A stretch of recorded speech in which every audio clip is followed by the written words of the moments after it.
Welcome back to What Arty Noobs with General Disturbance. This is a Crusader. It's a tier 6 British light tank.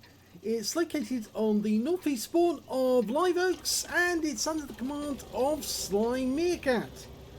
Well, despite this tank actually being listed as a light tank, it used to be a medium, and in fact during the war it was a cruiser tank. It was the Cruiser Tank Mark 6. Otherwise known as the A15, that was its development number. Now these tanks actually saw action in the Battle of El Alamein, and well, they weren't completely successful out in the desert. They had two different guns, the 2-pounder, which is a 40mm, or the 6-pounder, which is a 57mm, and depending on which round it is, how many rounds you could actually carry. They could carry 110 rounds of 2-pounder or just 65 rounds of the 6-pounder. Now the 6-pounder gun ended up in some of the Churchills. In fact, the ones that were sent to the Soviet Union actually had 6-pounder guns in them, and he spotted enemy vehicles already, including a VK2801, but it's not the one with the 105mm gun. Now he did get spotted the moment he opened fire, and that VK is now retreating.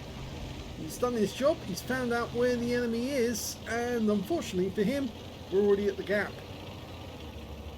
Now it's actually run by a Nuffield Liberty engine, 27 litres V12, 340 brake horsepower. It wasn't, it's a kind of a Christie suspension arrangement. You can see that from the way that the wheels are all laid out. In fact, there was a kind of love affair with Christie type suspension systems on the first few tanks that actually came out, the first few cruiser tanks that came out, but obviously that fell away. Eventually they selected different suspension systems for the vehicles, normally torsion bar suspension.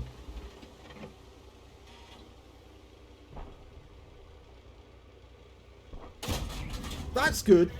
Nice shot there on the VK. Ooh, he knocked the tree down. I think he might have actually meant to do that, but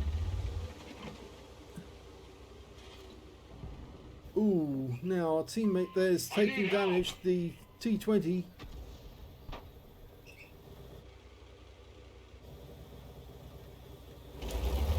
During battles, actually, a lot of people actually say, oh, you should capture the gap. You should hold the gap. And if you hold the gap, then the enemy can't move forward on the railway line. And the only difficulty with that, of course, is if the enemy actually do hold the centre of the lake, they might be able to shoot into the bridge area and take out some of your tanks. Sly's now got some help coming. He's got a Tiger 2. I think that's what he actually wanted. He wanted some serious heavyweight tanks to come this direction. Ouch. Yeah, I just took a round in the tracks on VK. But he's still got all his health.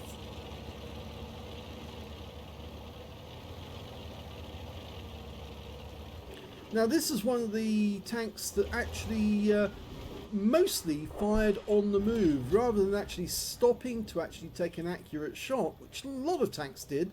Even the Grant and tanks that we got from America, the M3s, actually did have to stop to actually fire because, of course, that big 75mm gun needed a steady platform to aim accurately at the enemy. But no, this is one of the tanks that they would actually run towards the enemy at high speed, firing as they go to try and keep their heads down. And once they got close, that's when the tanks started getting more accurate, and hopefully then they got shots into the enemy. Now on this one, I think he's got the 57mm gun from the shots we saw. Yes, he has. 75 Alpha, 110mm of pen. It's a tier 8 game. Or is it tier 7? No, it is a tier 8 game, yeah. So this is particularly difficult for a tier 6 light tank to be up against tier 8 heavies and the like. The KV4 there, who's got incredibly heavy armour. Very difficult to destroy them. But thankfully now we've got the Tiger 2 backing us up. And that's, I think, what Sly wanted. He needed something to keep the enemy occupied whilst he did what he's about to do, which I hope is he's going to go down the inside of the lake and try and get near or behind the enemy and start doing some damage to them. We've got a Challenger in the middle of the lake. That kind of stops the enemy from coming that way as well. And he's just spotted a Cromwell B off in the distance. Or did he? Somebody else on our team spot him? The enemy tanks that were actually going towards the town have been wiped out. So now we seem to be closing in on the enemy. And what he could do right now is harass that KV-4. And I think that's what he's going to do now. Yeah, he's tracked him. He's pumping the rounds in as he's running away. Keeps the KV-4 occupied. He's now trying to deal with the Tiger, but he can't really deal with a little Crusader shooting into his ass. And he's out the game. But there's a box tank up ahead, and he's coming down to the gap. Now he can easily penetrate the casemate on this vehicle because it's relatively thin. The hull is a different matter. It's a bit stronger. Remember, it's made from a T100 tank. Only made one of these. Oh, and he's gone. And there's the T52. Nemesis of a lot of people. Ouch. That's Laws's M4. One of the M4s sent to the Soviet Union. I said that the Soviets didn't actually like the M4, but in actual fact, yes, they did like it. They liked any tank they could get their hands on that wasn't bodged. A lot of Soviet tanks were just put together with the worst welds possible. If you ever go to the tank museum, take a look at the welds on that tank, the T-34. Yeah, I think you'll get the idea. If you look at the welds on the German tanks, they're precision, they're perfect, they're beautiful. Then you look at the welds on the Soviet tank and you think, oh my god, that's dreadful. Somebody's just pushed that together and got a welding tool out and said, that'll do.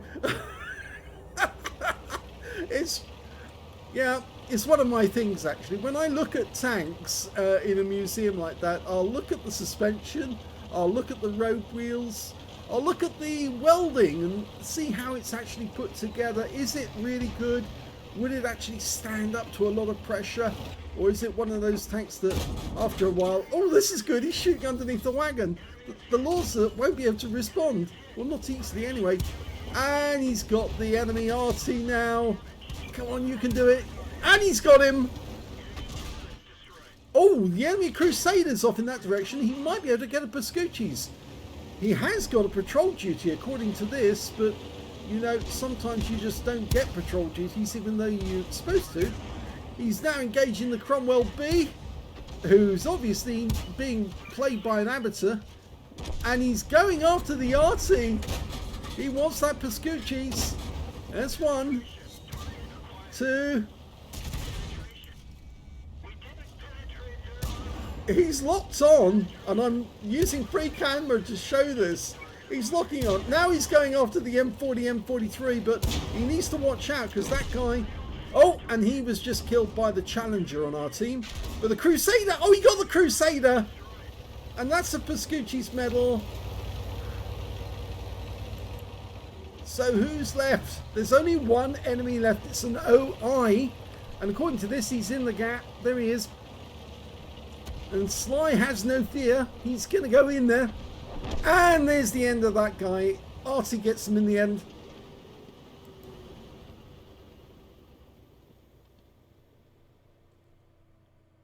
Here's the end of battle stats, and that was an ace tanker game for SlyMeerkat in the Crusader.